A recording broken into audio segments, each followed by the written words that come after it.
G'day there, I'm playing with high voltage again, and I have a couple of things I'd like to go over, so I'm going to try and talk really fast and keep the video short.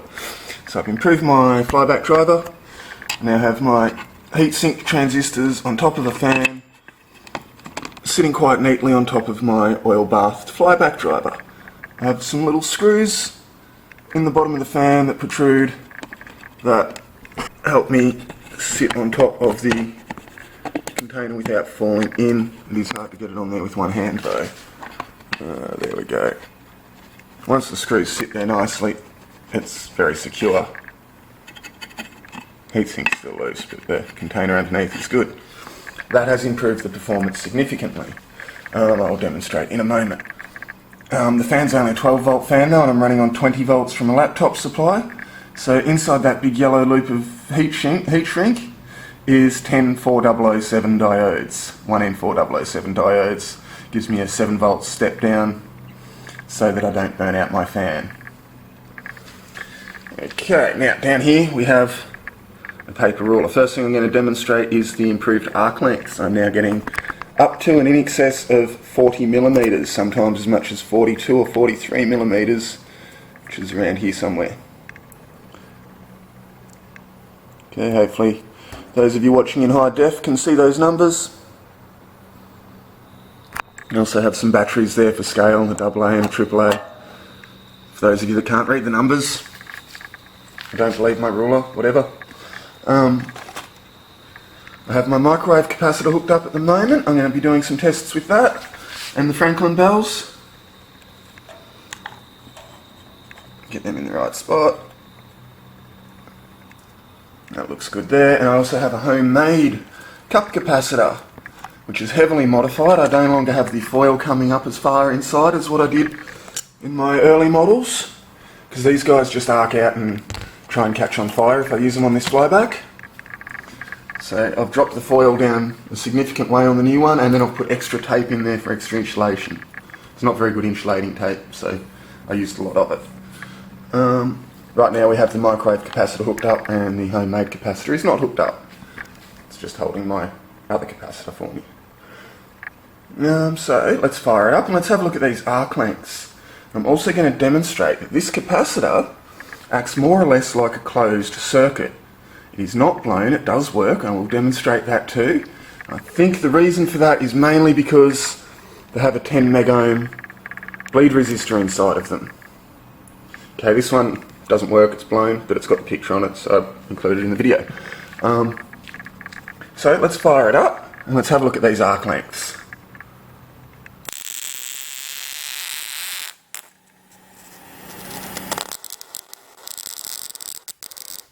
So I think we can see there, it's hard to focus on that ruler. I think you can see the 4 and the 5 there.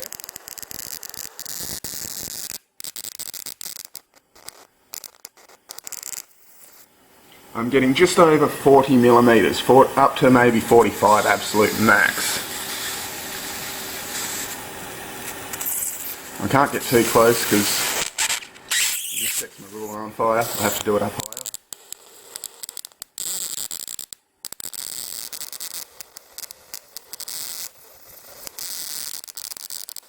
You'll also notice the large amount of corona discharge.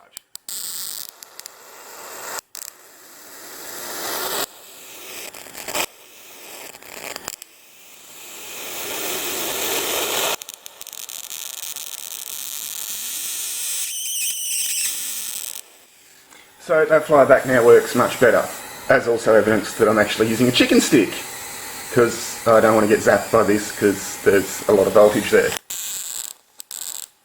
Alright, so that's connected to the ground, same as down here. Okay.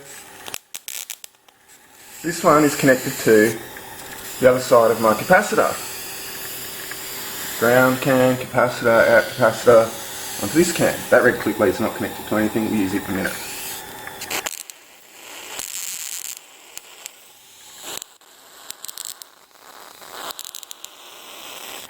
Notice those arcs aren't really much different.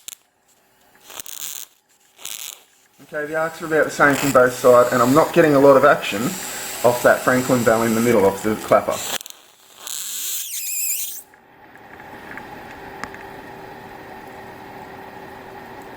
Maybe a little bit of electrostatic airflow there, but that's about it.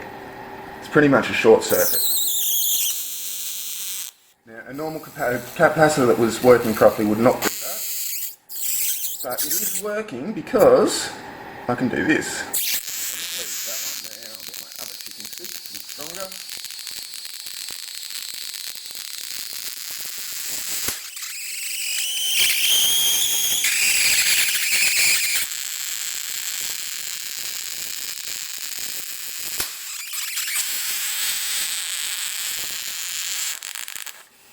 Okay, so the capacitor does work, but because of the bleed resistor acts as an open circuit, as a closed circuit, sorry, I don't think it's purely because of the bleed resistor, because if I use, say, one of those, I get much the same result.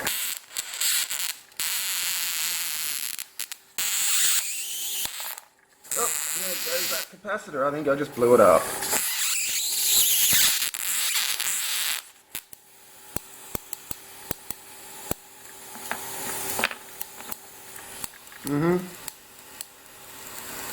This capacitor dead. You can see my other capacitors are playing up there, so we'll move on with this experiment.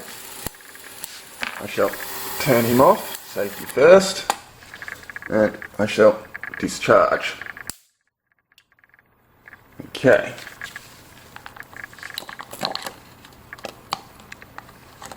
Yeah, let go there. Let's switch capacitors to the one that I made that actually works.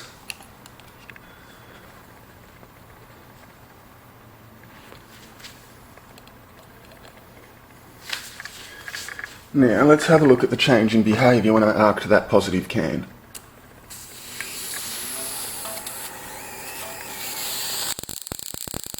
Notice the sparks are much smaller. And my Franklin bell actually works. With the arcs. So I'll just hook that up permanently for a moment.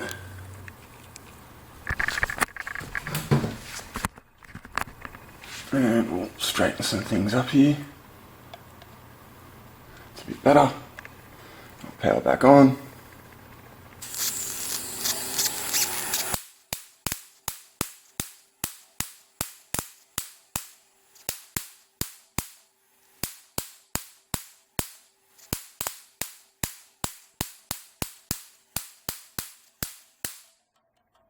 And power off.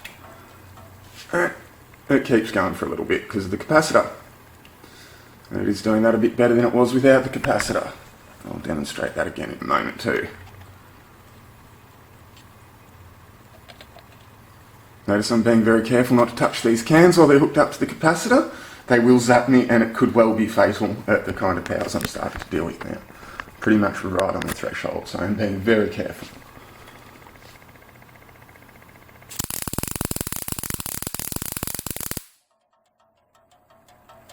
Let's just time that from when the arcing stops, how long it lasts for.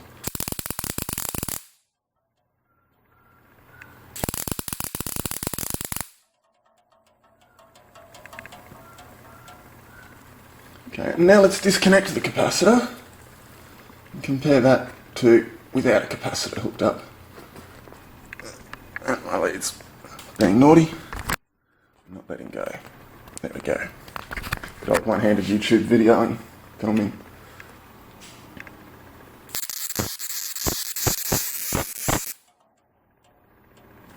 Okay, so we can see by adding capacitance that it does indeed increase the time that will oscillate the clapper for. It's hardly doing it at all now. If I make the gap shorter,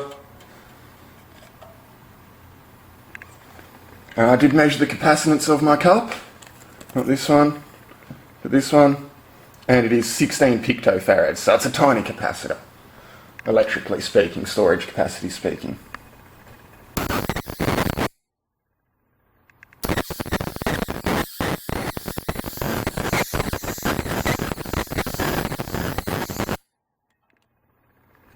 And now, we're not really seeing much of that effect that I got in my last video, and I can't work out why that is. Sorry for the shaky camera there. Yeah, it's got me stuffed. Maybe there's some sort of skin effect going on across this plastic straw. It's been coming and going, and I can't work out what the variable is. See if I can get it to go again.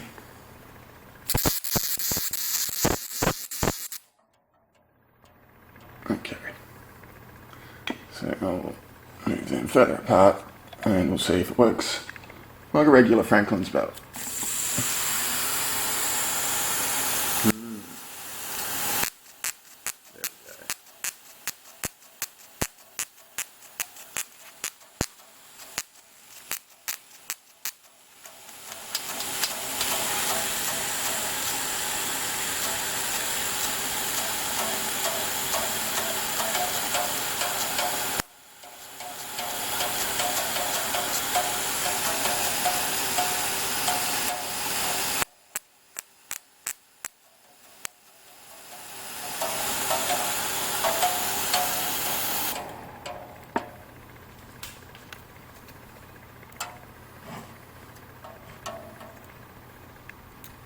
Not a lot of action there. Let's move that gap back out. And let's have a fast one with the capacitor.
Okay, so that's pretty cool. I've been having a lot of fun doing this. Neighbours are probably hating me because that's very loud. The audio compensation in my camera's doing a fantastic job.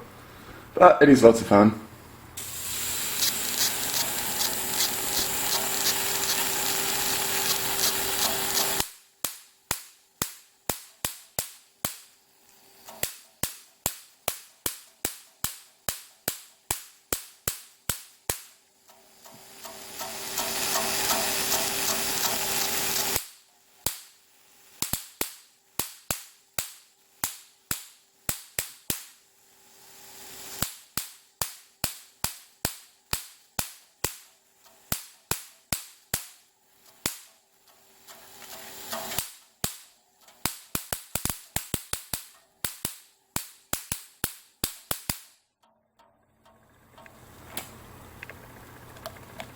So there we have it. Some severely overclocked Franklin bells with a capacitor. Thanks for watching.